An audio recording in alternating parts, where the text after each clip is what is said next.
మీరు పీకిందేంటి? 5 సంవత్సరాలు చెప్తా మీరు పీకింది చెప్తా నేను ఏంటండి మీ కెపాసిటీ అంటే 48%.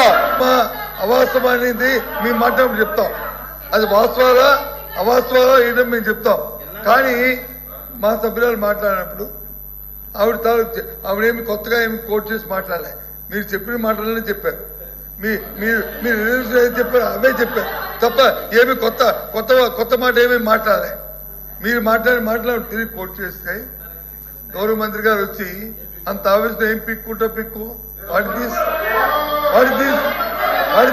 ఇదేనండి సభ సాంప్రదాయం, ఇదేనండి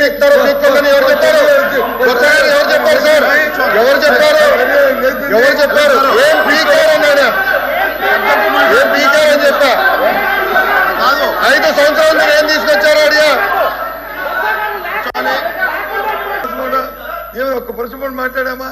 ఏమైనా అమ్మాయి చెప్తుంది ఏంటి? కోఆపరేట్ చేయాలి.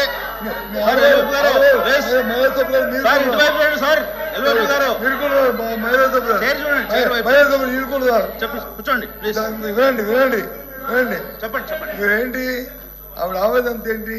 మీ వాళ్ళు కూర్చోబెట్టండి ప్లీజ్. ఎల్ఓపి గారు మీకు అవకాశం ఇస్తాము, మీ వాళ్ళందరూ కూర్చోబెట్టండి. కూర్చోండి. ఇప్పటికే 2:30 అయింది, ఇంకా 10 మంది మాట్లాడాల్సి అందుకే చెప్తుంది. ప్లీజ్ మీకు అవకాశం మేము రిక్వెస్ట్ కూడా చేస్తున్నాము. చెప్తున్న తీర్మానాన్ని అందరూ ఆమోదించాలని చెప్పారు. ఎస్ ఆ కృష్ణ ఏంటంటే జరుగుతున్న చర్చ ఏంటంటే ఏదైతే మంత్రి గారు ఆవేశంగా ఏ సందర్భంలో కానీ ఆ పీక్కుంటారనే మాట రికార్డులో తొలగించాలి. ఆయన గారు చనిపోయారు.